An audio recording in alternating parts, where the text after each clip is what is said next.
Okay. What do you think, Kevin? I concur. Oh. No, I predict that in 2027, the political climate in Michigan is going to be much better.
Wait. There we go. Holy moly. You looked like you were concerned. Yeah, I was stressing. Well, now we're echoing. Hold on. Check. I got Tron over here in the speaker. Mm-hmm. But try to figure out why. Well, at least they're hearing us fail now. Check. That's check. Yeah. Well, better-ish. Okay. We've been dealing with a lot of difficulties, and I don't know why it's doubling up on me. Oh, it's very stressful. Oh, you're telling me? Are we good or not? I mean, they're hearing us. We just sound like robots. So keep going. All right. And I'll fix it. So Brian will be here shortly, and we'll get him on the show. Maybe Kevin will have the audio clear as day by then. He normally does. And I know. We'll ask him a lot of important questions. Brian did run for the seat in 2024 and was narrowly beat by the incumbent. And I forget her name. I don't keep track of who Democrats are. Yeah, no. Okay. And so I don't know her name. But she beat him narrowly last term in 2024. But I guess Brian got a late start this year, this term. He was on it. He's been campaigning, knocking doors for several months. And so we're going to get to know him today. That being said, Kevin, like I said, I've been busy. I have been everywhere to the Michigan Township Association training expo in Traverse City a couple of weeks ago. And I don't know if I learned any damn thing. We talked about data centers up there. We went to the data center classes. Right. By the way, fixed it. Oh, now we were silent though the first couple of minutes. Yeah, the first couple of minutes, it sounds like after the intro went through, then after that we were nothing. So okay. Well, anyways, to catch you guys up, 100th episode. We're here. We missed a couple weeks. We were too busy. We're back. And we have a guest today at some point. We're back. And now that the audio is fixed, next week we just sit down and it's just fixed, right? I pray. Oh, by the way, speaking of Justin Griffiths, tonight, okay, you people that live in Summit, Napoleon, Columbia, Norval, and half of Grass Lake Township. Our boy Justin Griffiths, who we've had on the show a couple of times running, he is the Republican nominee. Yes. There is no primary. He is the Republican nominee for District 47 to beat Wackadoodle, Carrie Reinges. Got to get her out of there. You got to remember, people, that this is a representative that encourages minors to contact her office to assist them in gender, what do you call it? Affirming care. Affirming care. There it is. I almost said affirmative, and I knew that. Without parental knowledge. Yeah, that's how crazy these people are. She literally has posted, hey, if your mom and dad say you can't cut your genitals off, give me a call. We'll work it out. That she'll cut them off for you. Yeah, she'll take you there. She'll probably buy you lunch and stuff. I don't know what the game plan is for that. It's disgusting. It is literally disgusting. We have a candidate, a qualified candidate to run against her. Tonight is his campaign kickoff and fundraiser. Okay. We have been trying to get the word out all over the place. I found out today, not many people have registered to come to Justin's thing. Yeah. Okay. Let me tell you something. The Democrats are going to throw hundreds of thousands of dollars at retaining this seat. Yeah. Republicans hate coming up off money. They think money should be taken out of politics. I hate to tell you, it's there. It's not taken out of. Until we figure that out, you got to pay. Unless you want to be continued to be represented by an extreme Democrat, you have to chip in. Kevin will put this up later. Go to justin47.com. I don't care if you can come tonight to this fundraiser for $75. Chip in any amount you can. $10, $20, $50, $100, up to $1,250.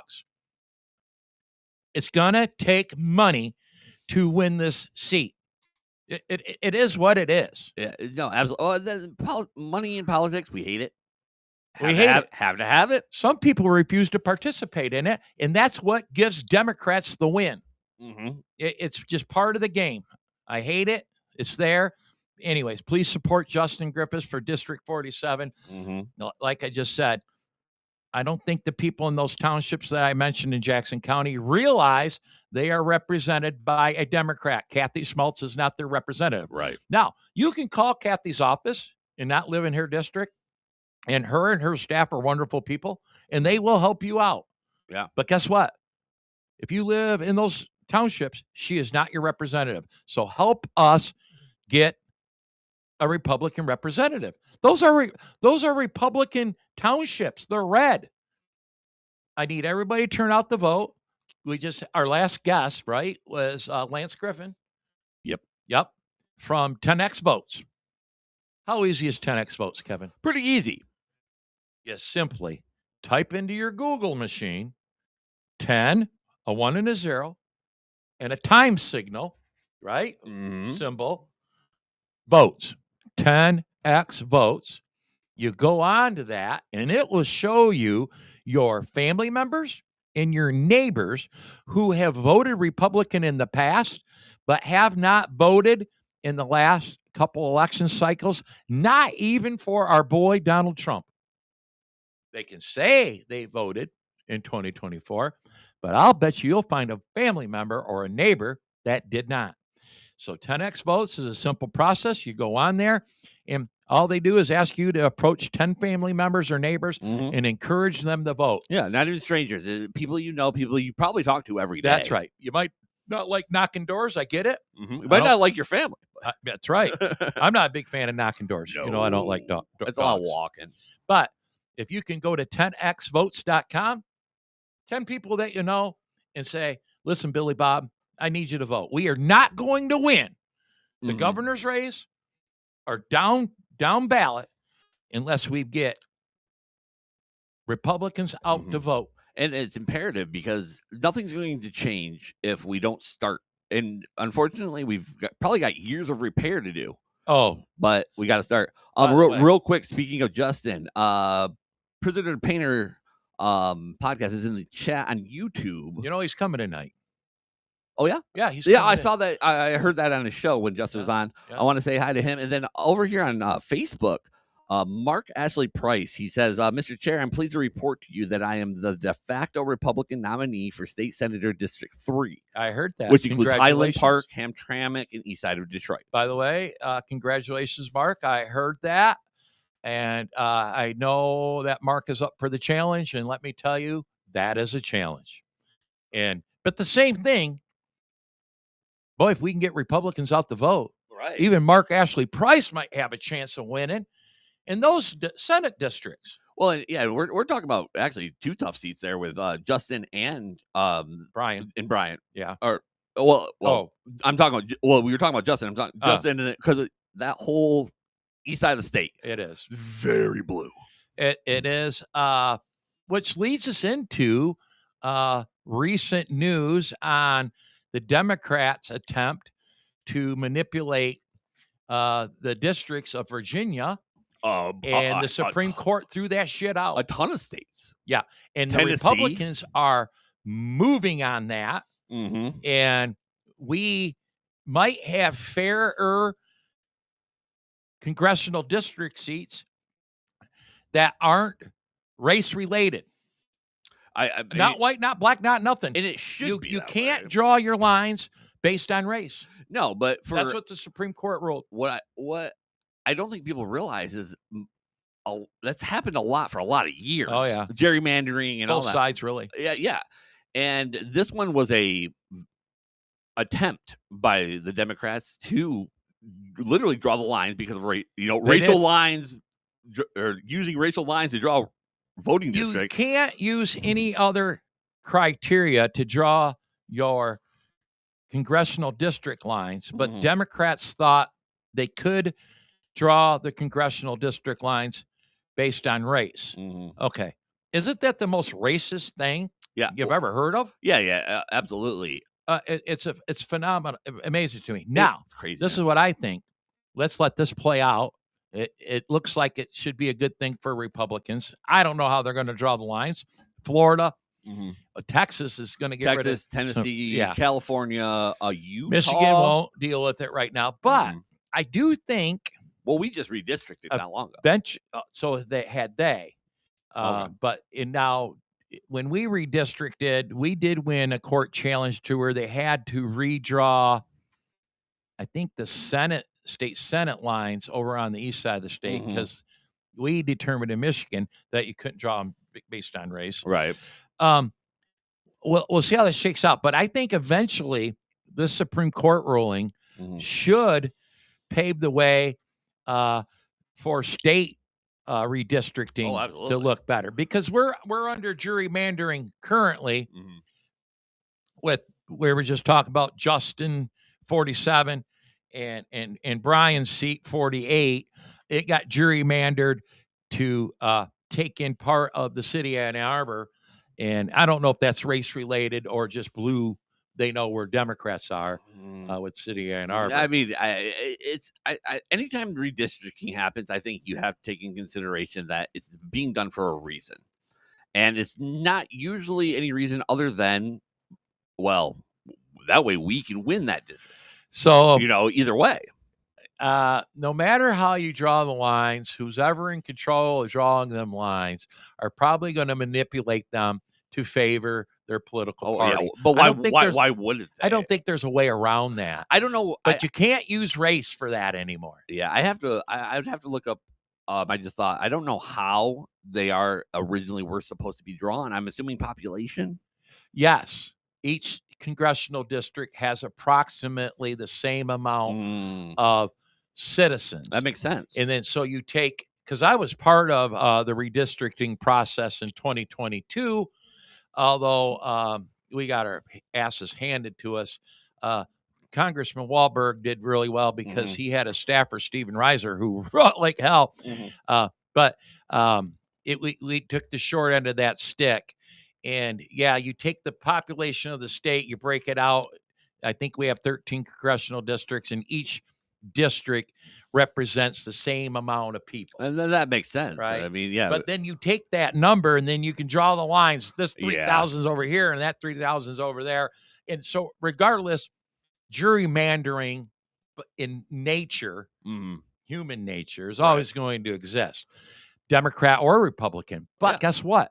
You can't draw the lines based on race. Yeah. You know what? You might be able to draw the line on how many kittens you have at your house, but you can't do it based on race. The Supreme Court has ruled on that. There was and I don't remember which podcaster it was. It was a show that I sometimes just randomly watch, and he was talking about all the redistricting. And first, he was talking about Tennessee, and he talked about he showed a clip of a Democrat crying about whatever, and they're like, it include now this the Nashville district includes this town, which was the birthplace of the KKK. I'm like, oh, the Democrat created KKK. They forget about that, but he brought up a good point that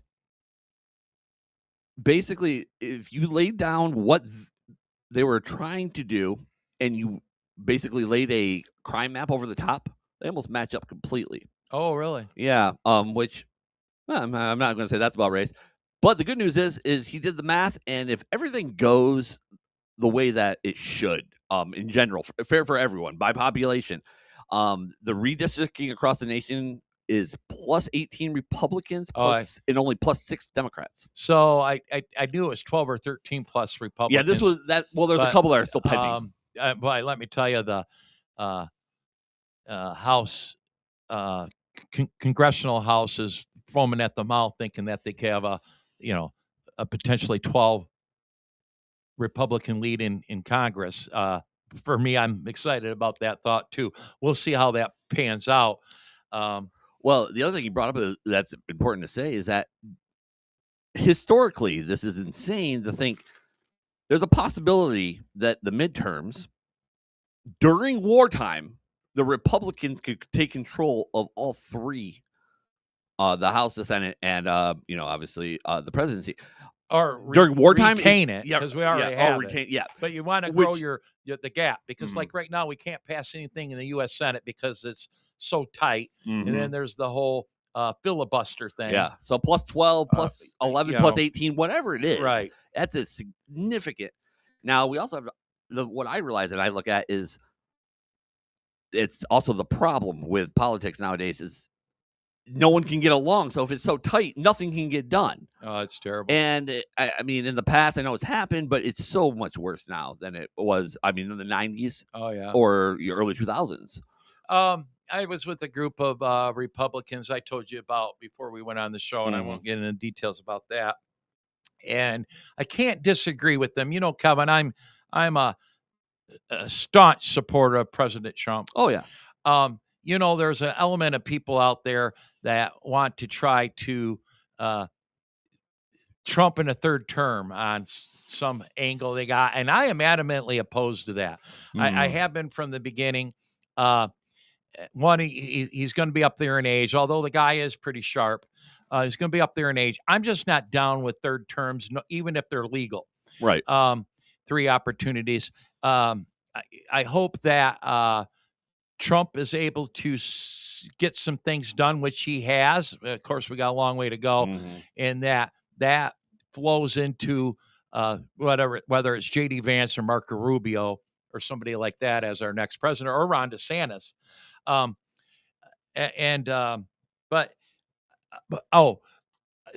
group I was with was like, they don't like Trump's his attitude, how he is. He has changed politics to make it controversial, and they think that eventually, if Trump was out of the way, that maybe Republicans would get along with Democrats a little bit more. I'm not certain about that. I look forward to finding out. Let me tell you, J.D. Vance, he is not Trump. No. But let me tell you, he is no fan of Democrats. No, they're going to be just as mad at him as they are anything. Yeah, that's a big problem. Is I think we're here. This is here to stay. Oh yeah, Trump has changed politics, but guess what? Trump hasn't changed politics alone. Democrats have changed politics because of Trump. Now, this is a way out there thing. Gender affirming care. Yeah. Oh. Come on. You're talking about the like a third whatever. Anyways, that I agree with you. That shouldn't happen. The Constitution, the laws set up that not to do that. However, I wanted to ask you something. Someone brought up, what is stopping Trump? Let's say Trump hits the end of his term. He goes, we're not going to do an election. J.D. Vance is in charge. Okay, technically it's illegal, but you're going to have to go through a legal process and appeals and everything. And he's going to be president. And the Democrats also don't realize if you get rid of Trump, went down but it's just something that was brought up. Oh, it looks like Brian's here. Yeah, just come on in, Brian. We're on, but you bring your guest in too. We have chairs in here. We have our guest here, so please excuse our interruption real quick. You're going to sit right over here, Brian. Over there by Russ. Oh, that side. That's my son Kevin and our producer and co-host. Hi, Brian. How are you? I got a lot going on. And we normally don't like doing this, but that's fine. It's a podcast. Swap her over, yeah. Kevin, it will get a. So you see, there's a line, and so you're gonna come over a little close to me, like we like each other. And these are pretty decent microphones, but if I like to be about that far, so I think you. Yeah, and you can adjust that however you like. Right there. Right. Does that sound good? Yeah, it sounds good on my end. How's it look on the screen? Looks pretty good. I'll be a little bit of adjusting, but I'll get it taken care of on my side. So, all right, ladies and gentlemen, my friend Brian Ignatowski, he is a candidate for Michigan State House District 48. We talked about prior to you getting here, what is District 48 and how it affects Jackson County in the state of Michigan. But I'll ask you right out the gate. You can go ahead and introduce yourself, but explain to the viewers what areas District 48 represents. Okay. Well, I did something which turns out to be a really decent idea for getting people to check out my website, my platform. So I did put a map of the district on brian48.com. And it is all of Waterloo Township for Jackson County. Yep. And the other parts of my district that I'm running for is parts of Livingston County and parts of Washtenaw County. So it has a very interesting lay of the map because it starts all the way in Whitmore Lake, which is Northfield Township. And if you didn't live in Whitmore Lake, you probably wouldn't even have heard of Northfield Township. Most of us Jackson people kind of have. Okay, good. Well, and it goes all the way from here, or Waterloo Township over to Northfield Township, and then it comes up into Livingston County, in between Howell and Brighton, which is Genoa Township. Again, if you don't live in the area, you might not know what Genoa Township is, and most people see Genoa Township and they think Genoa. That's an Italian thing. I got to tell you, I've never heard of a Genoa Township. Okay, but I'm familiar with that neck of the woods. I've seen the sign. I think I've seen the sign. When you mentioned the towns. Yeah, big billboard for Genoa Township there. Almost like a landmark. It's off of I-96. So if you've seen Genoa Township signs, it's probably coming up and down 96. And it's probably the township that kind of connects, the furthest east part of the city of Howell, and then the furthest, most western part of the city of Brighton. And then it goes down the district goes down into Ann Arbor. It's got 2 wards of the city of Ann Arbor. Beautiful area there. If you ever want, been down to watch a football game, gone down to the hospital or the university, the Huron River cuts through there. It's absolutely gorgeous area. And then Ann Arbor Township. So, would that be part of the Barton Hills area? Yep, Barton Hills. In your district? Yes, sir. Yep. Yes, it is. Okay. Yep. And we were just knocking doors there recently, and then went over to my friend Noman has a place called Cups and Chai. I've taken Justin Griffiths there, and we've had some coffee and some chai lattes. And my friend Veronica here with us today. We've gone down there, like I said, after knocking some doors. So it's a beautiful area down there, and really, really wonderful people. Brian, you answered it to a certain degree, and we were talking about your district and District 47 that Justin Griffiths is running in, and you do have 2 wards in the city of Ann Arbor. I think Justin has 3. I'm not certain, and that's what I was going to ask: how much of the city of Ann Arbor that would you represent? Does your district represent?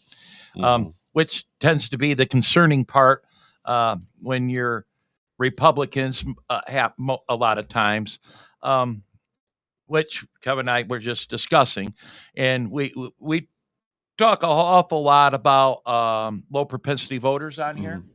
And I'm sure you're familiar with 10X votes and what low propensity voters are and how important it is for Republicans, people who have voted Republicans in the past, to turn out to vote.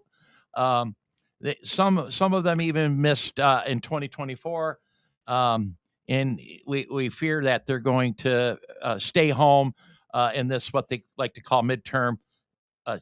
Lance Griffin doesn't like the word midterm, and we need to call it something else. But how important that is, and is that part of your strategy? To connect with the low propensity voters when you're knocking doors? Whose doors are you knocking on? Real quick, let me cut in. I want to say thank you, JJ Stoner, for rating the stream. Welcome in all of his viewers. And this is Stick to Plan podcast. We have Brian Ignatowski in studio. Sorry, just call him Iggy. Yeah. We just jumped up to a much higher viewer count, so I wanted to thank them. Right, and hi, John Smith. John Smith's here. Yeah, he said he loves us. I love you too, John. Yeah, we love you, John. Anyway, sorry. Well, so back to that question, and I joke with people. You don't have to be able to pronounce my name to vote for me. Just look for SKI on the ballot. But for me, Russ, I'm just. Issues are important to people. Politics and division are not important to a lot of people. I mean, I'm going out to people that are in Ann Arbor and talking to them about rezoning. There's a big zoning issue going on down there. And, I own a small business. I guess let me just give you for your listeners that have never heard of me. I'm 43. I have a small business called American H2O. I promised my coworker Trevor that I'd talk a little bit about our small business. So you're a water guy. I'm a water guy, and in almost the last 20 years, I've helped over I think we're over 10,000 families and businesses now that I've helped. I don't care what somebody's politics or religion is. I see an issue. We're looking, kind of a water joke. We say we're looking for solutions, right? The dad jokes just kind of follow me wherever I go, but they're welcome here. It's fine. Good. I appreciate that. At the end of the day, when I'm talking to people, I'm knocking on the doors to ask them what their issues are. And the issues that are going on in northern Ann Arbor, they might be a little bit different than the things going on geocentrically when we're talking about, Whitmore Lake, Northfield Township, Hamburg Township, the village of Pinckney. But I also find that the issues are the things that bring us together. They don't divide us. And I'm really tired of all the division and the things that are out there, because really kitchen table issues are the things that are going to be the things that bring us together when we're talking about how do we right side these issues? What are we going to do to fix these problems? And really, when you look at my platform, cutting taxes, that is not a partisan issue. No, why should it be? It affects everyone. It does. And when it comes to small business incentives, 99% of businesses in our country are small businesses. I don't like the recent the statistic, and I looked it up not too long ago, because it must have changed in the last couple of years. Because when I think of small business, historically, it's been people like 20 or 30 or less employees. I usually think that, but it's not. Yeah, that's what I would assume. Now you can look it up, and it's 500 or less. Right. So to me, that sounds like big businesses are coming in there and they're kind of taking advantage of the term so they can get the best, maybe it's the best tax cuts or best IRS category. No, a medium-sized business might be 100 or 200 or 300 people, arguably. But for me, when I'm talking to people at their doors and I'm knocking on their doors and they're telling me about the issues that specifically that are affecting them, income tax, property tax, we have to have some taxes to cover the core to run our areas.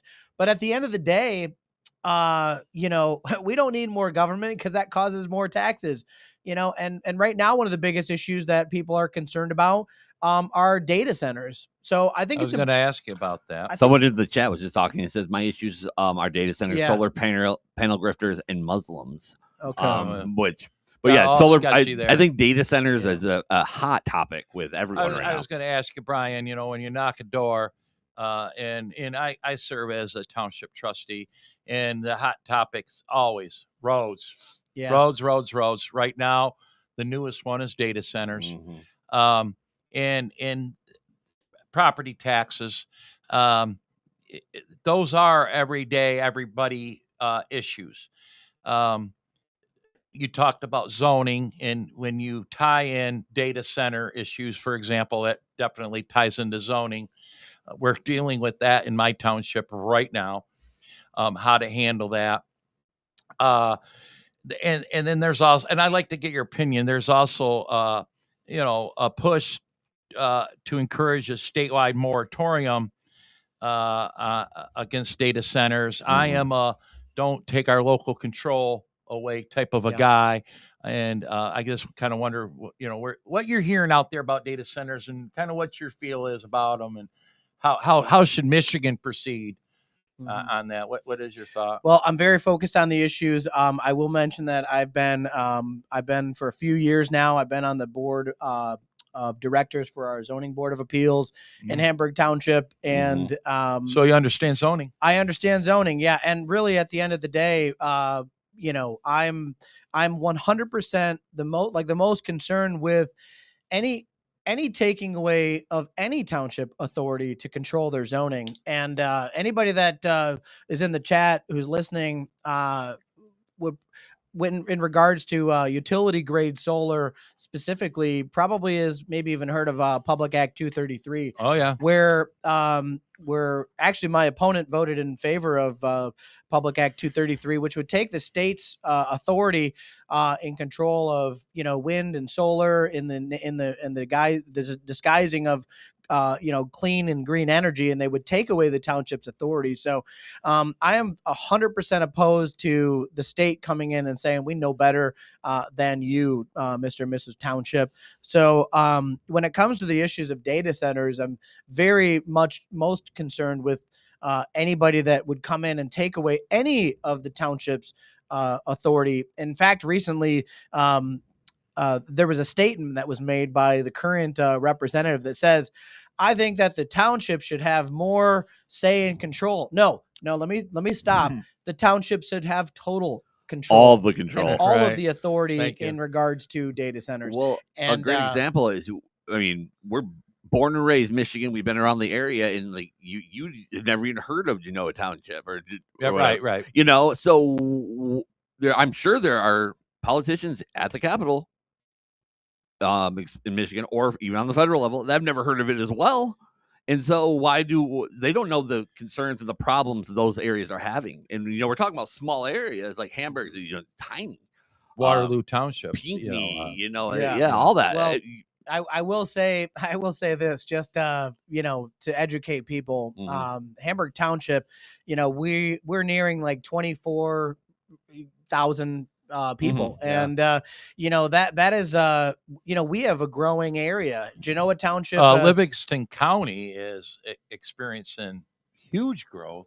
That in the northern Washtenaw and so those communities have all experienced a lot of growth. But growth is good. Yeah, growth is good. And like I said, the point is those people should be the ones deciding, not the people in Lansing, not the people in Washington, D.C. This goes back to Kevin when we talked about Axe My Tax, okay? And, Kevin and I am a firm believer, like I think we need to figure out a way to eliminate property tax, but I wasn't a fan of Axe My Tax. And part of that was because it put too much centralized power into Lansing. If you want to get a hold of your state representative, there's a way to do so. Usually you're talking to a staffer or something like that. But if you want to get a hold of the most basic elected official in your neighborhood, it's your county commissioners. It's probably your neighbor and your township officials. Yeah, absolutely. I'm your neighbor. I live next door to you people, and your problems are their problems. That's right. But my point is I've never seen anything too much get fixed at a state level. It's state level. State legislature is necessary, and running for these positions, you got to pick the best person. But your best way to get things done is always locally. Absolutely. And I'm glad you brought that up and look at it that way. And by the way, I knew you felt that way. Yeah. Well, and it's important for the listeners, especially on this 250th anniversary in the project of self-governance. The authority is always supposed to be from the most local. Yeah. And, I'm a small business owner. I mean, I have just been very involved in the community. I will mention that I've been for many years now. I've been on the board of directors for our local Chamber of Commerce. Nice. I would be in a lot of trouble with my friend Rick if I said the Pinckney area Chamber of Commerce, because it's specifically Pinckney, Putnam, Hamburg, Hell. Now he would say that 5 times fast. Yeah, right. We're dads. These are the things that we say. But in 2022, the Greater Brighton Area Chamber of Commerce named me the emerging leader. And that was an award that I felt like there was a lot of people that deserve that. I just go out there and I try to help my community stay engaged and help lift people up. And again, I think we need more of that in politics, because that's where they just tear people down. They want to point fingers. They want to blame. I don't have anything bad to say about anybody, because I'm focused on the things that, again, they unite us, not the things that divide us. Right. There's so much that we can do if we just roll our sleeves up and get involved with the people, especially that are not involved in politics, right? The independents. A third of the voting block in my district is over a third of it are independents. Oh. We have a +4 Republican I guess you'd say majority, if you will. But the minority of the very most smallest voting block of our district, I feel like often makes the most noise and creates division. We've got people that are coming to Livingston County protesting, and now they're saying that there's money that's flowing in from out of state to pay these people. And you know what? All that noise we can just turn all that noise down and focus on, cleaning up the Huron River, which we're doing on June 6th. Many years now we've done a river cleanup for my birthday. So June 6th, if somebody's interested in coming up and putting our energy to good use, we just want to pull out garbage and tires and stuff from the river and the trails and focus on community. And that's really what I think this conversation we've been having for the last 5 or 10 minutes is about. What are we going to do to help improve our community? If you vote, a vote for me is sending a local guy to help do some cleanup in Lansing. But my issues are staying involved in my community, taking that fight to Lansing, and not the other way around. Knocking doors and the roads, gas prices, another one I didn't mention. We all agree there. I don't care what side of the aisle you're on, or if you're an independent. Those issues are affecting us all. Those are human issues, not political issues. And no one will deny that. The politicians in Lansing and the local politicians, no matter what side of the aisle you're on, will deny those are issues that need to be addressed. But what seems to get in the way is how to get there. That's where it comes on. I was dealing with several months ago, talking to the Jackson Democratic Party about dealing with how we appoint intermediate school board board members. So the voters don't, in Jackson County, I think most counties don't elect those school board members. They are elected by the school boards districts throughout your community.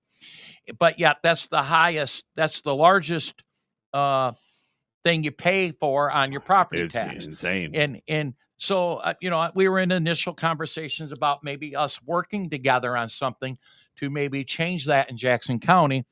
And then out of the blue, it was, hey, we're not going to handle that anymore because they didn't want to work together. I've done the same thing the Republicans done with the Jackson Dems. And that's what needs to stop, is because that is an issue that both people can agree on, but we couldn't even get at the table to discuss it. And that tends to be the hurdle that you're going to face. You face every day and all the time. And hopefully, maybe you can explain a plan on how to do that. Well, I think, one, thank you for having the ability to work and attempt to and never give up on trying to work across the aisle, because this is not like, this comes up for some reason quite a bit at the doors. When people look at my literature and they say, well, what party are you with? I'm like, well, one, I appreciate the time that you've taken to actually hear from me and learn from me, because this is not an us versus them. A lot of times people say, well, I'm team this color, I'm team that color. Well, you can't wish for somebody else to lose, because then we all lose, right?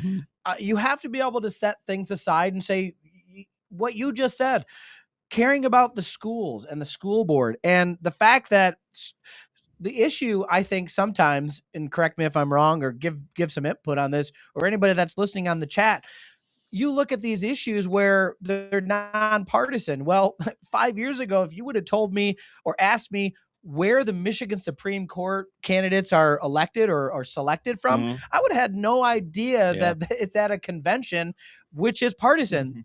At the end of the day, there is partisanship, and you'll never be able to say, oh, that's nonpartisan.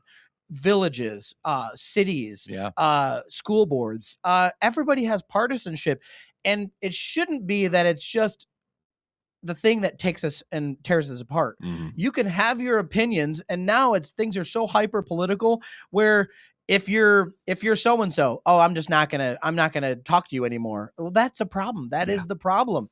That is the issue. That's the political rub. And to be able to say, well, we all care about our kids, so let's have a conversation with Republicans and Democrats at the table and independents, or the people that just have shut the volume off and don't want to talk about politics at all, the nonpartisan people. So those are the people that I'm trying to talk to say, okay, let's have a conversation, because it's going to take all of us to get this fixed. Yeah. I'll talk a little bit more about what I said here. Yes, I will keep the lines of communication open with the Jackson Democrat leader. Have to. We just had to back out of another opportunity that the two of us were talking about. But the bottom line is him and I will keep our lines of communication open. And I have learned with him, and I'm sure this is the same way everywhere. We have more in common than we don't have in common. We have the same problems. Like I said, they're human problems, not partisan problems. Right. And yes, he is different than I am. Politically, we're different. We do know topics that we don't talk about with one another, that he's not going to convince me and I'm not going to convince him. But when we introduced ourselves to one another, we're both born and raised in Jackson. He is a couple years older than me. We both had careers with the Michigan Department of Corrections, and we just have kitchen table items that are the same. There are things that divide us greatly. So I am pleased that we will keep our lines of communication open, and I hope that our state representatives do the same thing to a certain degree. I'm very partisan, Brian. You know that. I am the chairman of the Jackson Republican Party. I am very partisan. Right. Okay. But at least I can recognize what we have in common. Well, and that's the thing is, like I said, the human problems. And I preach this, and it's bugged me. I mean, years ago in the past, in the 90s or whatever, your neighbor might be different politically than you, and you would, jokingly joust each other during election time. But then whatever happened, and you guys were friends and had barbecues. Yeah. Now people are literally cutting off family ties, like blood family won't speak to them because of this. And what they don't realize is that human problem. I don't care if you're a Republican or a Democrat, you pay the same price for gas. Yeah. That's a problem. And your property taxes are the same. And your property taxes, depending, your grocery, everything's the same except who's sitting at that meeting, at the board meeting. So there needs to be some cooperation. I think it's a dying breed that people are cooperating. It's becoming a problem, a literal problem. Yeah. Well, I'll make my plea to the voters. I will be 100% committed to everybody in the district. We have 92,000, oddly, give or take a couple hundred people in the district. And I'll tell you that, Kevin, what you're saying is that you used to be able to just have a beer afterwards and say, hey, you know what, we're going to agree to disagree. And what I find more often, and Russ, as you're telling me about this, conversation or this line of communication, it's so important, because really at the end of the day, like I said, we're all in this together. And the issues, I think, are really what bring us together. I think often when it comes down to it, the biggest things that I find that are missing in government is customer service. And the government, is, again, we're a representative republic, right? We are, when you take the democratic process, and not to just twist names around, to be able to have a conversation and sit down at the table with everybody and be able to say, what are we going to do about this issue that we're having? How are we going to resolve it with our neighbors, with everybody, having everyone at the table to put our best minds and the best people forward to make the best solution for the best outcome, for the betterment of all of us. That's the conversations that we need to have. And yes, they can be difficult conversations. And unfortunately, as we're talking about this, I'm thinking, I bet you every single one of us talking, every one of us listening probably has a situation with a family member, and you give it enough time.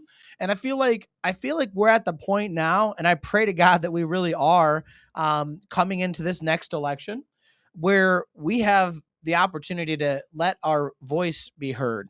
And my plea again to the voters is, there hasn't been probably $1 that I've made in my whole entire adult career that didn't come from us going out and going to work and serving people, right? Service has been, I think, how I've made probably every dollar that I've contributed to my family and everything that I've done in my community, to put myself out there, to take time away from my family, to go out and serve people. So that's the only thing I know, really. I like that. Yeah. The problem with government is customer service.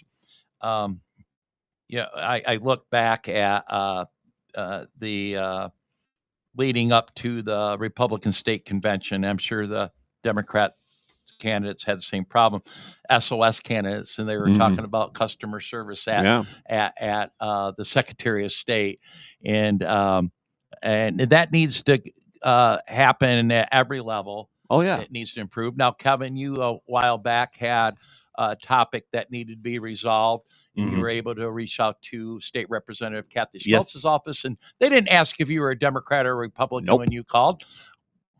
I almost choked on a piece of gum and died right here on air. But we gotta go somehow. Anyways, but they helped you with your issue. Yeah, right away. And Brian, I'm certain when you are elected, you and your staff would do the same.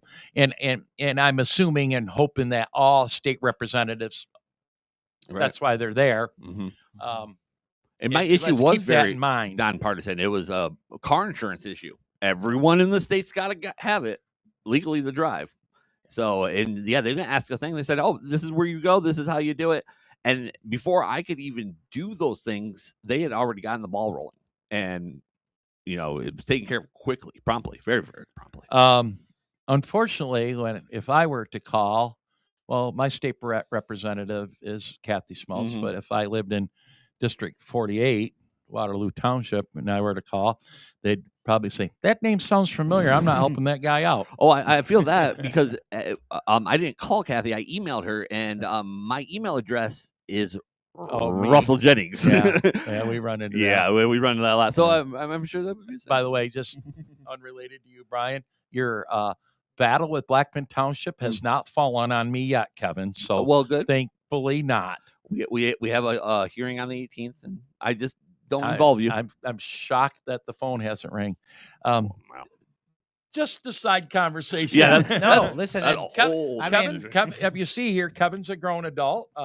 He's pushing 40 here, and he deals with issues in his life, like anybody else. But we do share the same names. So sometimes that gets. And it should never really get you in trouble or out of trouble. Yeah, absolutely. And that boils down to transparency. Yeah, well, right? And accountability, just like everything else. Ironically, that's what Every this whole situation. issue is over, transparency. But with that being said, I've never used his name. I've never said, "Hey, my dad is this guy." No, I've taken at it completely on my own because it doesn't have anything to do with him.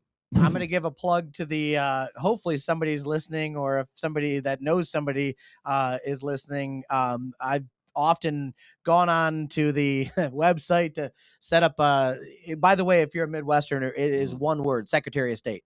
So my candidate that I'm supporting just says it the right way: Secretary of State. And I left him a nice Google review because living in Pinckney, Jackson Secretary of State is not super close, but they're very efficient to the hardworking people. That, by the way, they have become pretty efficient. It's gotten better. Yeah, and I will say I left a nice Google review for the people that were working there because they were very friendly. They got me in and out. They have it down to a science, and I made a little plug for my friend. A lot of them have been there. Could be their next boss. A lot of them have been there since I can remember, so they've been practicing through different administrations. Pro tip: if you're in mid-Michigan, if you want usually the lowest weight and the friendliest people, Mason Secretary of State. Okay. Just well, a heads and up. really at the end of the day, there's in offices, right? And I don't know if anybody can relate to this in this room who's worked for an office. These people, they want to put their, 20 years in or their career. They want to work 20, 30 years. They want to give back to the community. They want to serve in a government role and capacity. And then sometimes people come in and they're the elected official, right? They're there for whatever reason, for however long. And, the turmoil sometimes in office with whether it's turnover, whether it's somebody was elected or not. There shouldn't be like this concern of like, oh, if so-and-so is elected, do I lose my job or not? And in government, depending on what level it is, it could literally mean time to pack up and leave. I have learned, though, I have a cousin who's worked for the Hillsdale County Clerk's Office for, 25 years career. And then I look at my township who has the employees, the deputy clerk, the deputy treasurer, and the employees there. I've learned that they're used to a new clerk, right? And if you ask one of them their opinion something politically, they usually stay away from it because they're just there to do their job. Right. You come in, the job doesn't change. The process might change, but the job itself, your role as a county clerk, township clerk, whatever position you hold, the job title's the same. If you're a good employee, you're a good employee. But I have learned that government employees tend to balance that pretty well. And we've talked about this before, Kevin, with other guests on the show, SOS candidates, AG candidates. Yeah, pretty much every candidate we've had. That you got to remember the employees that work in those positions on how they might feel like, oh, I got a new boss coming in. You know what I mean? They're just there to do their job. Well, and the big issue I don't think is necessarily good employees. It's the employees like we talked about that can't get along just because the new boss is Republican, the new boss is Democrat, whatever. I don't think most of them try to look at it that way. But those are the ones, they exist, and those are the ones that those positions do have to remove, because otherwise you're slowing down the process and you're making everything worse. And that's the only thing that sucks about politics in general with clerks and things that you have to deal with every day. Brian, you got a family, right? I do. Yep.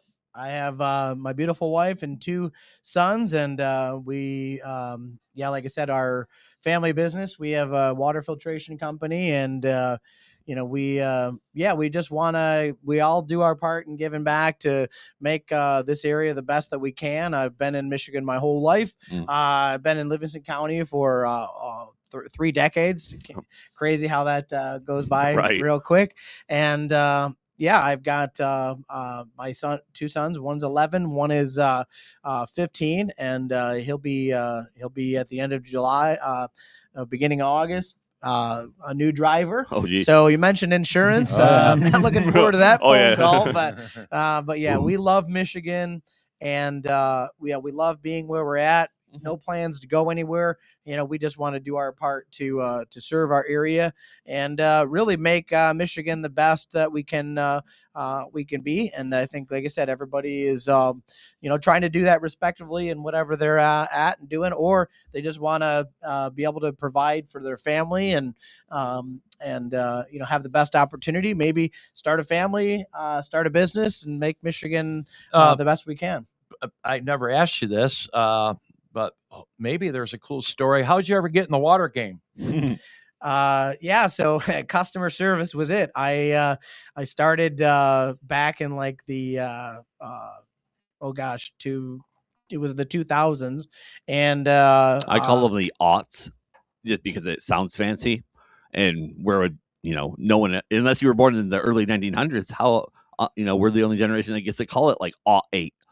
'06. Back in '04. Okay. I didn't know what you were talking about. I wonder where you're going. Sorry. Yeah. What the hell's he talking about? Yeah. So, my brain and my mouth weren't connecting there, but yeah. We were talking about the water game here, Kevin. Yeah. Then he was talking about the early 2000s. So I actually had the opportunity to work for a huge water filtration company, multinational corporation, and served in a role basically called territory manager. So kind of a glorified term for water filtration sales. So residential, commercial, had an opportunity to meet lots of business owners, lots of families, got into that role from working in was working in a retail capacity and finishing my business degree. Went to Washtenaw Community College. There you go. You see, you're telling more about it. Yeah, peeling back the layers, and it was really cool. And I found I had somebody that believed in me and saw something in me, maybe that I didn't necessarily see. But, besides a title or a role, just got to go out and serve families and serve my community. Loved being involved in the Chamber of Commerce, and it's been a great, like I said, I'm nearing on 20 years, from, like I said, a retail capacity. And then, around, 6 or 7 years ago, if you can believe, when, COVID and all those things were crazy time. were getting crazy. A lot of people did what I did, and they pulled the plug on the big corporate thing and said, I want to be home every night. I want to spend more time with my family. I want to, donate, time and energy to, Little League and, and serve in my community in different roles. So I had the opportunity, and I took advantage of that opportunity to do just that and start the a new chapter in the American dream. So that's where American H2O became. And when you say water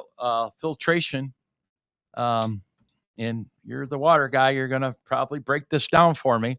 So I assume you sell water softeners and water softener salt, and what other things are part of the water filtration game. I do, and I appreciate the opportunity for some free advertisement. And and that role in serving the public, I will say, a good amount of people that I've met along the trail and before running for office, we are one of the only companies in my area, and somebody told me this, I didn't realize that we were one of the, if not the only company, to offer a 10% veteran discount or active duty or public service. So a nurse, a first responder, police, fire. I will say I'm proud to take the endorsement of our sheriff, Mike Murphy. And in the not to make this political, but I'm gonna make it a little bit. It's a political show. Political. And I know this is I guess you'd say, a safe place to be able to do that. Not only do I have the endorsement of our prosecutor, our sheriff, former prosecutor, and I will say there was a very concerning vote that just came out where my opponent voted against tougher penalties for people that flee from police. That to me is very troubling. So, again, just encourages it to make go ahead and run, to make it very, people should be really paying attention to somebody's voting record. And I definitely support stiffer penalties for people that flee from the police. There's no excuse for that. So back to water. I will tell you that. Did you see that we brought up water? That's how he eats. But he went right back into the campaign, man. You are in campaign mode. I got my finger on the pulse. And but I encourage people. I don't care what your politics or your religion are. People deserve clean water, and I'm just I just am from a practical standpoint, it's a beautiful privilege to be able to go out and work hard and roll my sleeves up and help people. And literally, I install water softeners. That's what I do. What's your service area? Do you service Jackson County? I'll go anywhere in Jackson County for your listeners. Really? Absolutely. 100%. I need to look into a water filtration system for the Russ household. I buy a lot of water, so I've considered it myself. I got a funny water story for you. Maybe you can relate, maybe you can't. All right. Born and raised in rural Jackson County, Napoleon, on a well. Okay. We did have a water softener, but on a well, and funky water. Didn't matter. You drink it anyhow. Bottled water really wasn't invented back then. You drank from the hose, hose. You got whatever water came out of the tap.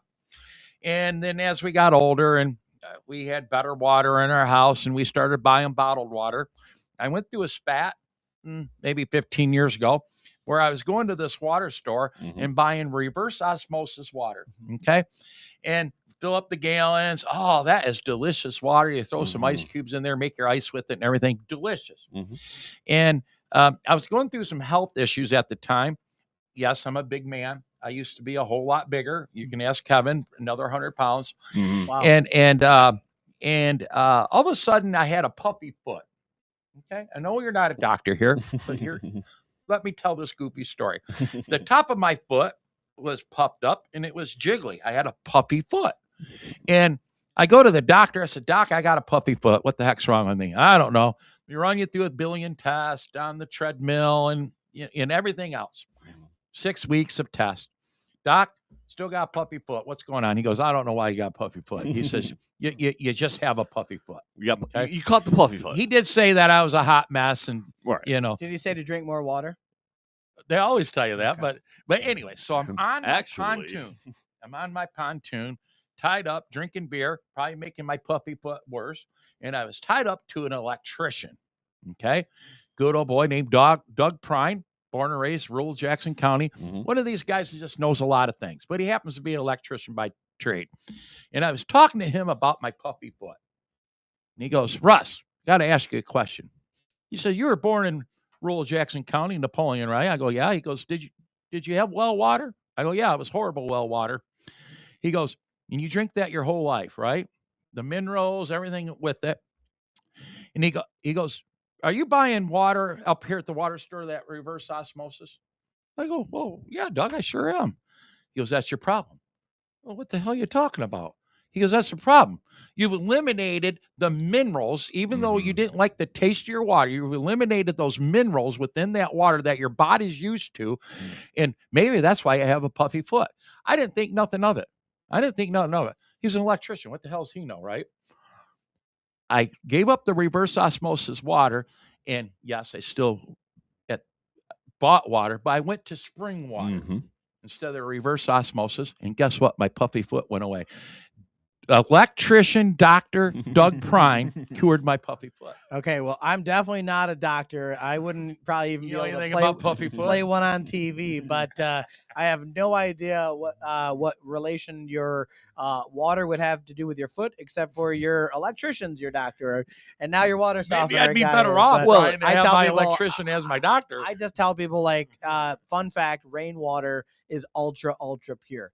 Now pollutants and things environmentally and in nature, you might say give it 5 or 10 minutes of rain before it's clean, but it will scrub. The purified water will scrub the air of pollutants. Since the dawn of time, we've been drinking purified rainwater. I don't know anybody to have had that issue, but I can tell you from what I do know about water is that if you were to drink water, you would have to drink hundreds of glasses of water to get the minerals that you would get from a tiny little supplement or a sip of orange juice. So I probably would say maybe there were some other things going on there, but Brian, I'm betting there was other things going on. There's probably some other things. I did weigh 100 pounds. Maybe it's the beer or the 100 pounds. I don't know. Weigh 100 pounds more, drink 15 beers on the pontoon and a fifth of Fireball. Usually probably isn't good for your health. Probably not. I just know when I exercise more and I drink less beer and I drink more water, everything's better. And I knock more doors, I lose weight too. I am not all things are good. Exaggerating. I am always have been for a long time. I am close to a gallon of water a day guy. It's good. I do drink a lot of water. It's good. Well, I'm the same way. I'm a gallon and a half sometimes. In the summer, maybe close to 2. Yeah. I tell people all the time, as soon as I eliminated soda from my life, even though it was diet, if you want to drop 20 pounds in a month, quit drinking pop. You'll lose 20 right now. It doesn't matter if it's diet or not. More water. Yes, I am back on pop. I like to enjoy a 12-ounce root beer in the evening. Not real beer. Root beer. And but I am a water drinker, so thank you for being in the water service business. It Guys is like you. It is I will say maybe there's any correlation here or not, but I could probably count on one hand the amount of doctors, nurses, urologists, people that are into the health and nutrition field. Most of them all buy a reverse osmosis. Now I'm trying to sell it because that's more reverse osmosis systems. But on top of that, we have a cartridge that once we purify the water, we can add minerals back in for beneficial taste and whatever else. Fancy filtration. You get the right size foot that you want, and we also get another customer. The puffy foot is long get the gone, puffy Brian. foot. It's gone. Now, what I wonder with that is if someone was to have drank that water their whole life, would it have happened to them? I would guess no. So I think those little changes in you said hundreds of glasses of water. I remember that time we were drinking hundreds of glasses of water. Yeah. So your body being starved of that for whatever I've always reason. lived in a home, maybe a couple times not, where I've always been with a well. I live in rural Jackson County, where I do live. It's a lake community. There's a lot of homes on top of one another, but we are on a well. But we do have sewer systems. See, I was lucky enough to grow up with well water. Very, very good well water. Good your tasting, grandma's property on Flansburgh, that is the best well water I've ever tasted. It's so Sometimes good. you run into that. Well, she doesn't even have a water softener. And sometimes, people mention things about things with their water that may not have anything to do with what a professional would say. And I remember that one of the first like Puffy Foots. first classes of water training that I went through, I remembered mentioning to the class that my family told me to just drink my tap water. It was good for me. Okay, you just do what you're told. You're a kid. You don't know any better.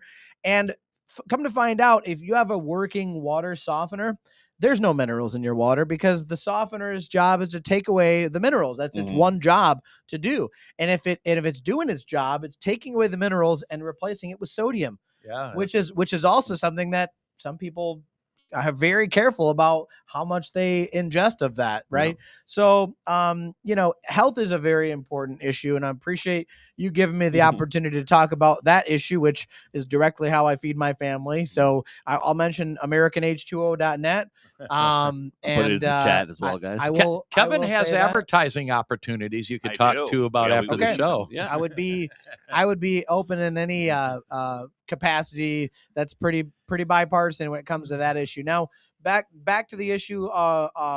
I will run for state rep of data centers specifically. Okay. Let's go to data centers. I would think that it's very important for a voter to look at their representative and the way that they vote, especially if they live in the 48th district, because I think it's like 3 or 4 times that the incumbent had voted in favor of tax cuts for data centers. That's why we're here now. 250. If you're a data center and you want to come in to the 48th district or to Michigan, if you invest, they were saying if they invest $250 million, the current representative voted 3 or 4 times that they should get a 6% tax cut. I do not support that. I support the township's authority and the township's control. And I'm so sick of government elected officials and big, giant, out of state, out of country businesses coming into our state, into our district, and getting what's called corporate welfare. Absolutely not okay. It needs to hard stop, reset. Do not support tax cuts for these big companies. Your genius business idea can't stand on its own, just like your business idea, why should we encourage that to be here? If all right, go to data centers.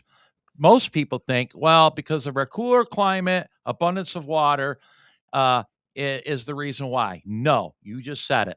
The $250 million investment then allows these developers the elimination of property or of sales tax, 6%. That's where the 6% comes in. And then I believe the what's the tax on your equipment called? There's 2 tax incentives that is technically lured these developers to Michigan. Yes, it is helpful that we have an abundance of water. It is helpful that we have a cooler climate to cool the equipment. Okay. But the biggest reason was for the tax incentives that you just mentioned that was passed by the Michigan legislature, I think in 22, Brian. Am I wrong on that? Or was that more recent? You would, I want to say it's 22 or 2023. And that's when Democrats held the majority in the state legislature. Yeah. Okay. We're here today. So this is a topic that's come up lately as a local township official. And yes, we do have small data center developers knocking at our door. And people get all wound up, and I don't blame them, over the utilities. How are we going to provide the utilities, the water usage, things like that? But everybody needs to take a step back, take a look, and decide: are you making these decisions on half truths? We have to get, if we get our hands around the utility usage and our arms around the water usage, which I think these developers have got their arms around the water usage. Okay, we highly have to consider what this would look like for Michigan or our community, and the water part. I was doing some Google searches. Jackson's a prison city. We have more prisons than I think Ionia or anybody. It's a prison town. Our 4 prisons use 1.2 million gallons of water a day to provide for our inmates. And the data centers that are out there that they're building, the one that I doubt is going to come to Leone Township, but they're knocking at the door, would use a significant less amount of that water. I seen a presentation with Consumers Energy. They have 2 mothballed gas power plants that they're putting back online that takes gas and converts it into electricity in preparation for the expansion of data centers. Most of the data centers that have been proposed are on the DTE side of things. It's going to come to the consumer side of things. So they're preparing their best to get there. Now, I'm not dumb, Brian. I know that Consumers Energy and DTE are going to sell you what they can sell you because they want that added customer base. That's a massive customer base. Yeah. But I also have to take in the information they provide to me and sort through that without getting too jazzed up whether this is going to kill us all or not. You know what I mean? Well, I have huge concerns from an environmental standpoint. No one party can own the issue of the environment, and we have to be good stewards of our environment. And obviously, from my background in water, what really concerns me is when politicians use issues like, let's say, PFAS for an issue. Okay. Some representatives say that they're holding people accountable. Nobody's holding Wixom. The plant, it was called Tri-Bar in Wixom. I believe that they were bought by Ford. Nobody's holding anybody accountable to get the river cleaned up, and it's still catch and release. The day we were knocking doors in Ann Arbor, there was still a sign, "Don't eat the fish." Okay. And then, for years, I've been sending emails to the DNR. I ask them about the lakes that are by me, and I'm bringing up these conversations. And something you said, Russ, made me think about this. When you talk about as a small business owner or anybody that pays any attention, which most people do in business, especially if it's a business that affects them, like Kevin mentioned, we're all paying the same price at the pump. So when issues affect all of us, right? They're not partisan issues, but what is somebody doing to clean up the issue? And why is nobody talking about it? Because it's not a headline in the news. Nobody's talking about PFAS.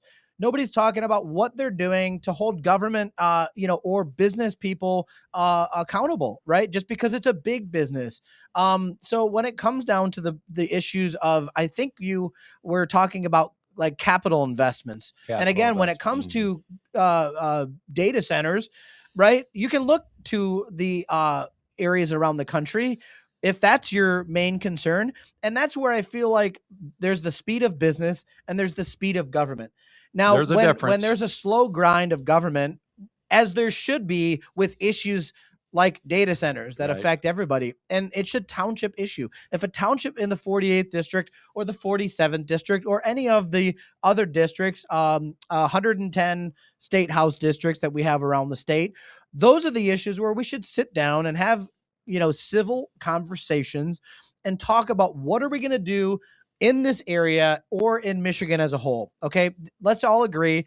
I hope that we're at a place where we should agree those are township issues. They should be settled there, and we should have civil conversations about that. I don't think everybody agrees that it should be a local issue. Republicans and Democrats on both sides are really pushing. As a matter of fact, he's dropped out of the governor's race, but the person that I was supporting, Tom Leonard, he was pushing hard for a statewide moratorium. And on the surface, you think, oh, that might be a good idea for all of us to catch our breaths locally and see what this would look like. Now I'm in a larger township, medium-sized township, and we've been ahead of the curve on issuing our own moratorium so that we can see what this looks like on a planning issue. But I remember calling and saying, no statewide moratorium. That's taken away that local control. But here's the problem. I don't know how many townships there are in Michigan. I have known the number. I'm sure we can find it on the Google machine. But a lot of them are extremely rural. Extremely rural. Livingston and Jackson County has rural townships, but boy, you get up north, you've got super duper rural townships that sometimes don't.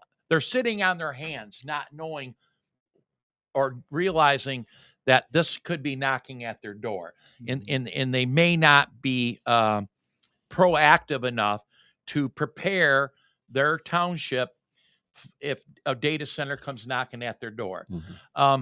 But the citizens of that super duper rural township need to find people to fill those positions. I'm the township I'm the one that brought it to the forefront in the township I'm at, but we have township attorneys and all that stuff where, like, my father was a township supervisor for many, many years. They never called their township attorney unless they had to call the attorney. Yeah. So I get the struggle. But when you talk about local control, you can't lump in wind and solar and how the state basically has taken away the local control. If your local township says no to solar, that developer can go to the state and have them override that. I don't see that. People think that's coming on the data center end. I don't see that coming. I was at a Michigan Township Association training. I went to their legislative update, and the Michigan Township Association says it's two different animals. The fallout from that decision, although they haven't changed it, is different than the data center thing. So hopefully that's the case. But I always go back to, these are the people that are your neighbors, and if they're not doing what they're supposed to do, bring it to the forefront, explain it to them that, hey, Mr. Township Supervisor or Trustee, this is something that you need to consider today. I think many of them are jumping on it. Because all you got to do is open any newspaper and you can see it. But that's where I'm at with that. And you have to call a spade at the end of the day. If you have, look at Goshen batteries, and they flipped an entire board and NDAs, for example. Nobody that's an elected. You're not going to see me sign an NDA. Nobody that's an elected official should be signing a non-disclosure. How did that happen anyhow? I think that should be illegal. I'm a huge proponent of transparency. I mean, because if they're acting in the shadows, then they're not representing the people. By the way, 1,240 townships. I know there's 83 counties, but I knew there was 1,240. 40. Okay. By the way, Brian, I learned a little bit that I know you are a data guy. You like data. You like information. You crunch numbers and you look at things. Thankfully, you do. Data doesn't lie. Not that guy. You have to make yourself aware of anything, especially that you're. We went into data centers to data guy. There is a difference. You're just a data information. You have to inform yourself on the on numbers. What you're doing, right? So if there's an issue, let's be honest, people are generally most concerned when something affects them. A lot of people don't take the time to find out if their area was, say, redistricted in 2021. Right. And, and that's a huge issue around the country. I'm aware of the issues that are going on around the country. I'm aware of the big issues because, let's be honest, people tell you about them. I don't sit there and eat, sleep, and breathe the national news. I pay attention to the things that are going on so I can be a good parent. I can be a good voter. I can be a good small business owner. But I'm most concerned with the local issues, and you have to pay attention to the data. And the data is there, but sometimes you got to work really hard to find it. So pay attention to the way that people are voting. Pay attention to the way that a party is voting or the other party is voting, or how when somebody breaks rank and they vote in a different way, and are they going on to local media, social media? Are they educating the voters on why they voted a certain way? I pay attention to those things. Are they educating themselves before they vote? Is a big one too. Yeah. Well, and the data just says we need people to come out and vote. Yeah. Bottom line, end of the day, if there's a township millage, if there's a school board millage, if there's a police or fire millage, those things need to be on the ballot when the most people are coming out to have their voice get me be started. said. I am a big advocate. I know of you are. November only, and I don't care if what it is. I will always vote no if it's not on the November ballot, and I'll take it a step farther, even number of years. I don't even want to see it on an odd year November. I'll accept that. That's better. I've been on the forefront of that fight, me and my friend Randy Guppy, for a long time. It finally got to the House floor, and it did pass the House floor. That's good. But it stalled in the Senate. And you look at just what happened here with these May ballots. I know in Jackson County, most of them passed. But I seen one that tied. If you think your vote don't matter, in one township, it tied. Wow. It tied. Guess what? If it ties, it dies. So that's good news for people like me. But if it ties, it dies. But if you think your vote don't matter, that's a great example that it does matter. And did I see where one in Jackson County here passed by 5 votes or 6 votes? Oh, wow. So if you were opposed to the millage proposal that was in front of you in your community, and you said, I'm not going to go vote, guess what?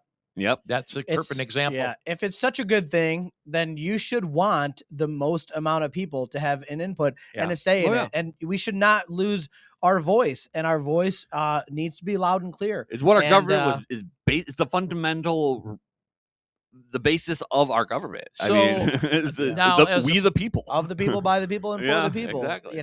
As a person that never misses an election, it's hard for me to wrap my mind around that. If something is to be voted on in your community in May, why you wouldn't show up. Okay. But the fact of the matter is, most people, I don't think people know. Right. And that's on purpose. I really think these municipalities, and especially school districts, when they sneak in these May ballot proposals, they keep them on the down low because only the supporters are going to show up to vote for them. But I had this issue in my township to renew a public safety millage that they put on a May ballot a year ago or so. And by the way, I was only no vote. And not that I don't support my public safety, it was the principle. But my clerk was like, well, Russ, with absentee ballot and more people getting the ballot in the mail and sitting on their dining room table, we should have more voter turnout on this issue than in the past. There was 0 additional voter turnout, which concerns me because I don't know how many absentee voters we have in Leone Township. I couldn't find that out. But that tells me that ballot came in the mail. You got it on your mailbox, you set it on your dining room table, and you didn't send it in. You didn't fill it out on a request to potentially raise your property taxes. Yeah. And so I don't know the solution to that. I do know that voter turnout is greater in November, and that's where you should ask for those things. Well, in my personal, I've said it on the show, I vote that exact millage. I went and voted, and it was later in the day. I forget it was about to close. It was terrible. And I think the counter was at 53 or something. So where the difference is, Kevin, it was a renewal, and it's not going to raise your taxes. You know how they are. There's no increase, and it's a renewal. Yeah. We have marijuana money, so there's no increase. And so a lot of people then stayed home. Okay. Whether you're for or against, you got to go vote. But yeah, I'm a big advocate of getting rid of May ballots. So I'm glad you brought that up. It's sneaky stuff. If you ask me, that's not good. What do you got to add to that, Brian? Well, I just think should we hook a water softener up to it? Or I think we should probably definitely find a way to hook worth a shot. a couple water softeners up to that. Yeah, and my coworker Trevor, if he's listening, he'll be proud because I still see AmericanH2O.net in the chat. Oh, okay. And yeah, it's I did H2O, post not zero. I never thought like I didn't know if it was O or zero, so I went with question about even H2O. I would have screwed that up. Yeah, and so we did reserve the domain AmericanH20.net. Oh, okay, so either one will work. Okay, yeah, because when you're having problems with your water, you might not be thinking about I had no idea, so I was like elementary science class. But yeah, really at the end of the day, we need accountability, we need transparency. My ambitions are just to serve the area, the people in my area, so we have a better place for in all the of state us. of Michigan. Yep. When you're elected and you're in the state house, you're well aware of this. You're voting on for the whole state of Michigan. Of course, you're representing your district, but another thing too, I learned since I've been elected on a township level, you run into challenges on issues that you thought you might already have a pretty good opinion how you might handle them, and then when you're faced with them,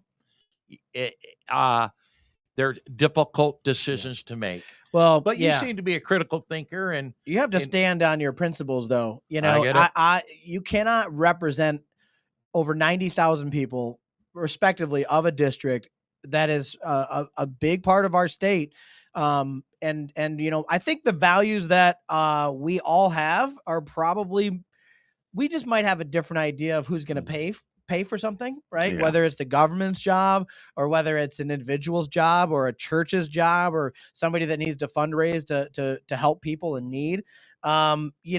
It should be, we should look at these things from a standpoint of using our data, having some compassion, and having the ability to just, again, have a conversation, right? These are all important issues, but we really have to come together and set some of these differences aside if we're going to do the best thing for all of us. I wholeheartedly agree. Brian, have you noticed that when you're on the Stick to the Plan podcast, that time flies? And we don't Tempest Fugit. We don't stick to the plan. By the way, just circle back. We never stick to the plan. No. In Leone Township, there were 2,300 absentee ballots requested for the 24 general election. 2,170 were returned. Oh, pretty good in the presidential. But that tells me 300 of them sat on the dining room table, even in the presidential election. Yeah, I can't find any information on the offshoot ballot. Yeah. Thanks for looking that up, Kevin. Brian, there's always a whole lot more that we can always talk about, and that's why I bring this up. We have never had a guest to where we didn't have more to talk about. No, there's always more, and I appreciate that what we have been able to talk about. I have some announcements to make here. Yeah, real quick. What was your campaign website again? It's Brian48.com. Okay, I wanted to post that, and thank you very much. But I wanted you to take a minute or two and give one more final spiel of how to find you, information about you, although Kevin just asked. Yeah. And then after you're done with that, sit there for a minute. Let me go through this 5 minutes of information, and then we're out of here. Yeah. Okay. Well, I appreciate that, Russ and Kevin. Thank you for this time. And really, I'm speaking to everybody in Waterloo Township, everybody that lives in or around this area.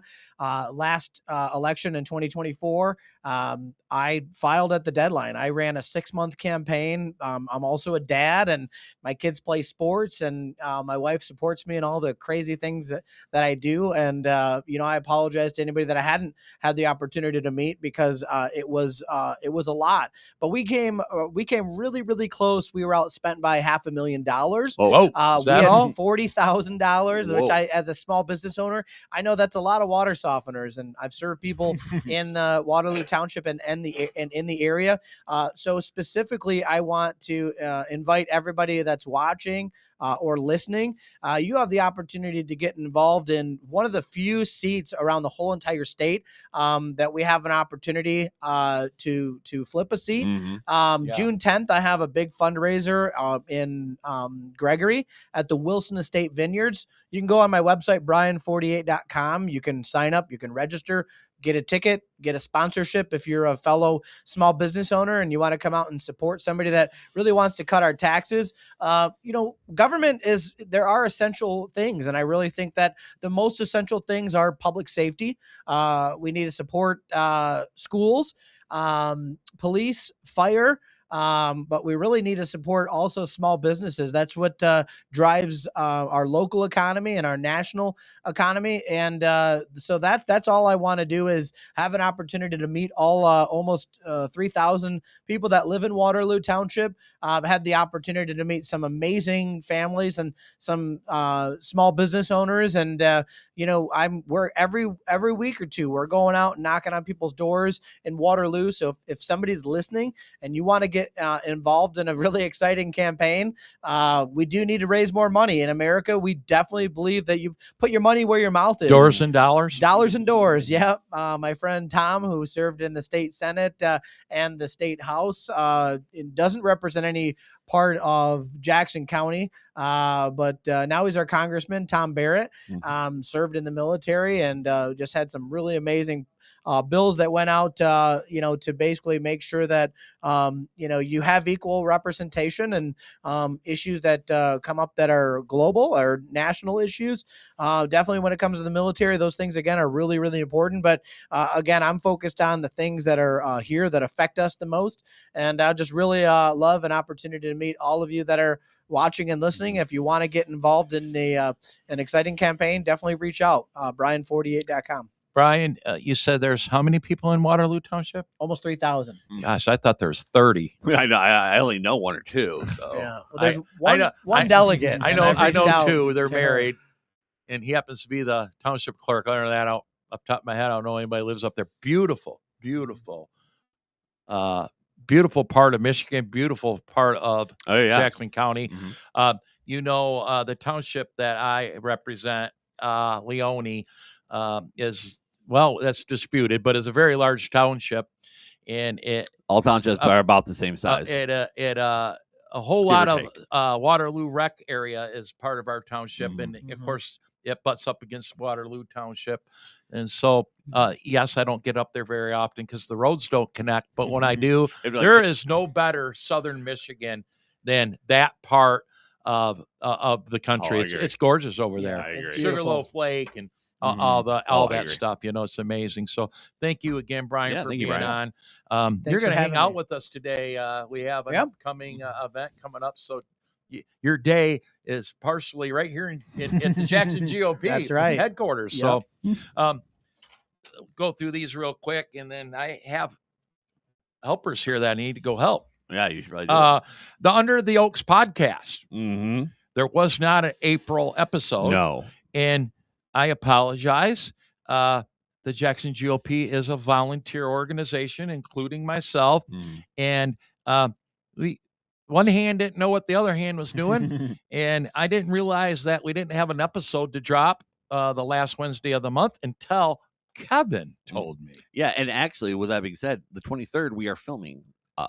Okay, but month. There will be one in June. There will be, and it's with Marcy Jankovic, and Dina Morgan. Dina right? Morgan, yes. Okay, yes. But yes, speaking about guns. Oh yeah, it is speaking about guns because Marcy. How to obtain and Marcy is the state director for Women for Gun Rights. Yes, and that'll be an exciting and Dina Morgan running for mayor of City of Jackson is new to guns, but she is a woman and she had a recent opportunity to fire a weapon at the Citizens Police Academy. So her and Marcy have teamed up to discuss this, which will be an interesting show. So there will be a June Under the Oaks podcast. Yes. I know that there's probably hundreds of people waiting the last Wednesday of April. Probably thousands. For that show. And I apologize that one was not produced. Anyways, tonight.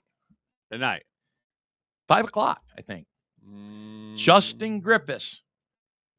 Yeah, bring up the website. Yeah, I'm working on it. Yeah, do that right there. Is that it? You know Justin. Justin47.com. Boy, those websites. You like that? Sound familiar. I I maybe Brian got 48, Justin 47. I maybe had a little. I was involved in a little bit influence of in that? lobbying. I recommended. Hey, I know that's hey, check out this website. instead of designer spelling and your keep it name, simple. or is it a 0 or an O? Like, Yeah.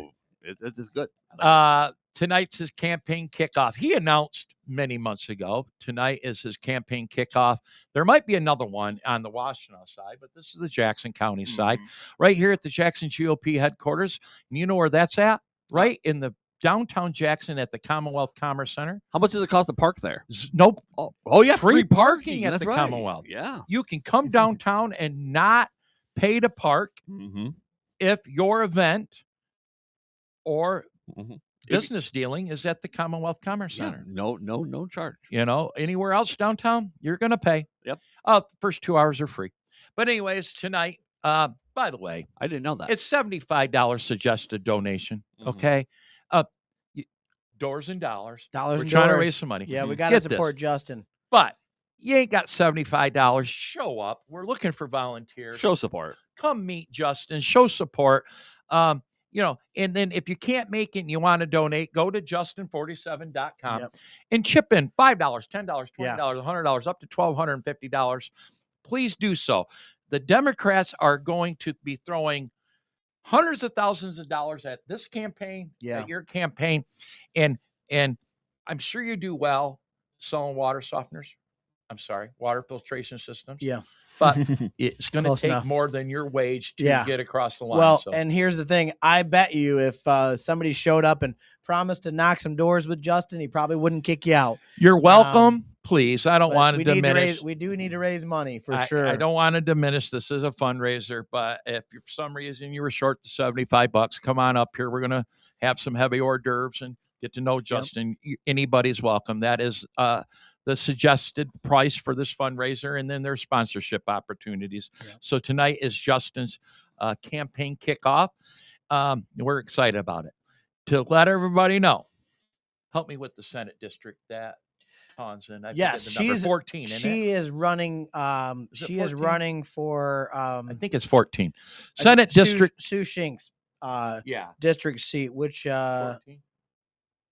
It is the 14th. Okay. Once again, most of Jackson County, big portion of Washtenaw County and other areas, you're represented by Sue Shink, a prominent Democrat. We have an opportunity to change that. We went right to the wire before a Republican candidate was announced. But since then, a candidate has come forward, and that's Tawn. It's like Dawn, but with a T. Somebody taught me that. Tawn Bellinger. Tawn Bellinger. We met her. She was at the 300 Club breakfast. Pleasantly surprised. She's going to work hard to take that seat. Tawn actually is a remarkable person. She is a wonderful woman, and she is a By the hard way, worker. She's a former rocker. She is a great musician. Yeah. Yep. She shreds a guitar. But anyways, there is a candidate for Senate seat 14. Tawn, there'll be more information with her campaign as we proceed. I just wanted to make that announcement. Right here at the Jackson GOP headquarters. Tonight is Justin. Next Monday, candidate for governor, Ralph Ribrandt. See, I always want to throw an R there. It's Ralph Ribrandt. There's no R. I did the same thing. Not Ribrandt. There it is. Ribrandt. But Ralph will be here. He is one of, 4 or 5 candidates for governor on the Republican side. Guess what, Kevin? What? Free. Free. I like free. Come on up here. We're going to eat some Jimmy John's. Oh, all right. And hear from Ralph next Monday, 7 o'clock. Right there. It says 6:30, but 6:30. It is probably 6:30. doors open at 6:30. No, I think it's 5:30 doors, 6:30 is the event, now that I recall. But it's up there. You know, Kevin, people like free stuff. Yeah, I like free stuff. So come up here, eat some Jimmy John's. You know, my volunteers here, they'll put together yummy desserts and salad and all that. It's just come on up. It's free. Check out the Jackson GOP. By the way, Brian, you've been up here before. We do have a sweet GOP headquarters, don't we? I literally bragged to my friend Veronica. They have a 10,000 square foot. I wonder where I heard that. I was told the square footage. It is a really cool place, though. And I tell people, nice. I've been here a lot more, right? Because I filed like March of 2025. So I've had more time to come in and meet you guys and get to know you better. And I really like it down here. Everybody It's knows really cool. I am very, very proud of our headquarters. And I thank the Commonwealth Commerce Center for allowing us to be here in the capacity that we are Absolutely. here. Anyways, come check out Ralph for free and eat some Jimmy John's. Check out the Jackson GOP headquarters next Monday. Doors open at 5:30. Juneteenth.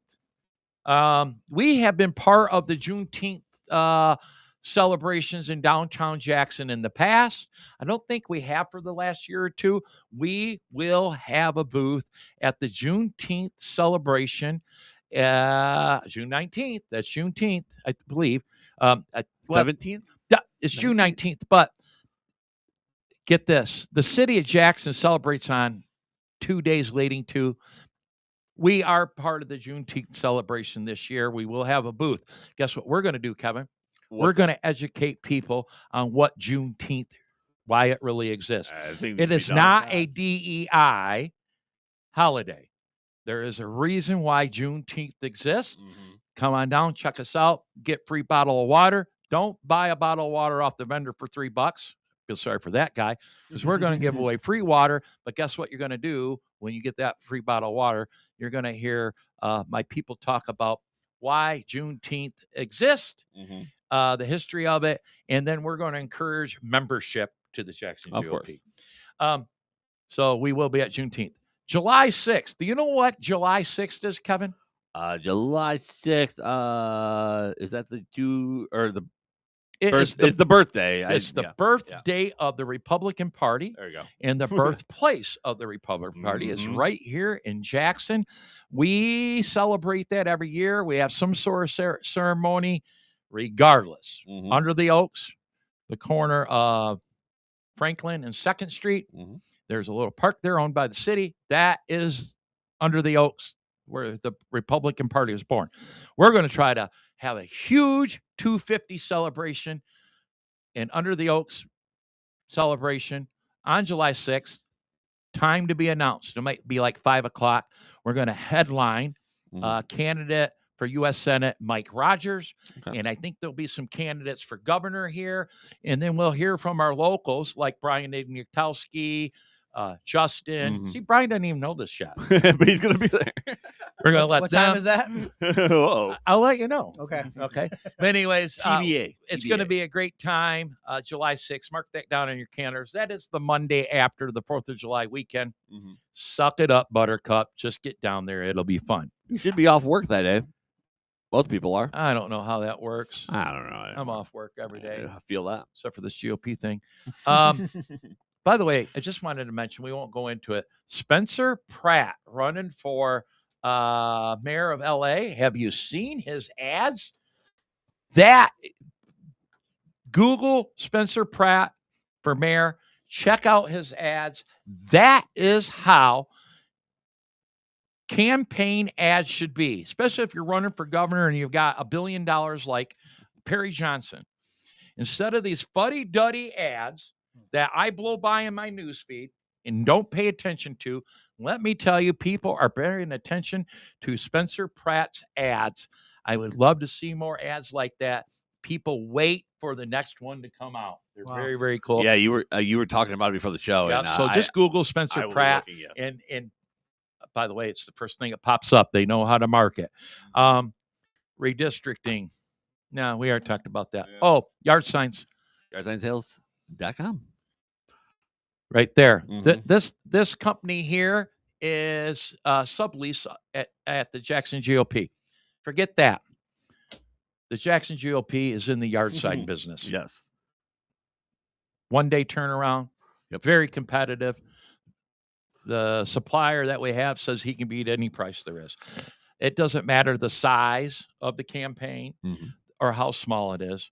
Get a hold of the Jackson GOP, and we can hopefully hook you up with some yard signs. Yeah, and they are supporters, actually sponsors of the network and also the show. Oh, did you button that down? Well, yeah. Yeah, okay, cool.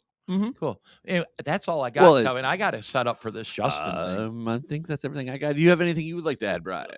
No. Thank you guys for having me on today. Thanks for coming. It was really nice. You got a good setup here, and yeah, I'm excited to see. By the way, I've been on the Livingston County Deb Drick podcast, and by the way, she's got great viewership.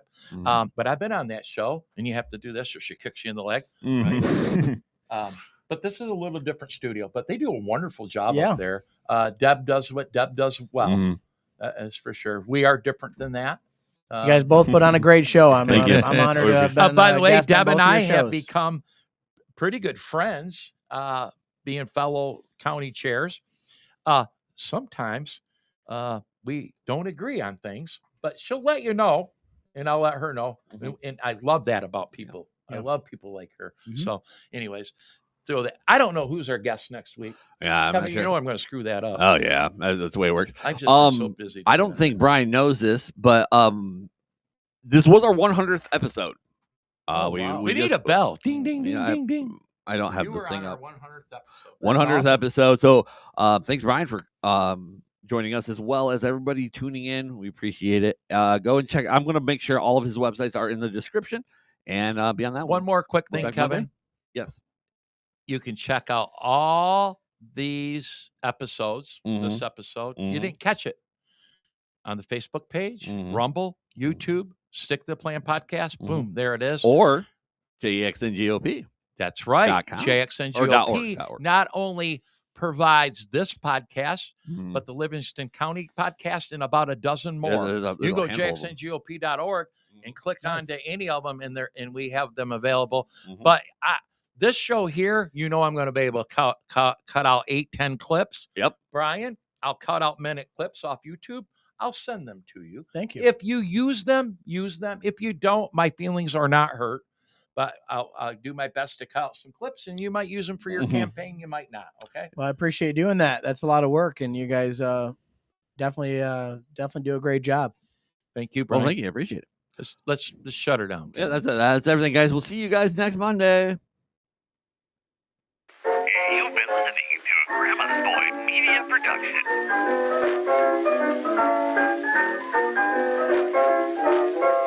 Talking all things Jackson, bringing you the news that you need to know. The Heads on Jackson podcast, and we're coming at you live in your city.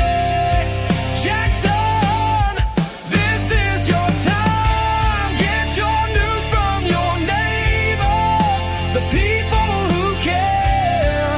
Unbiased and uncensored with pride. Broadcasting to you live on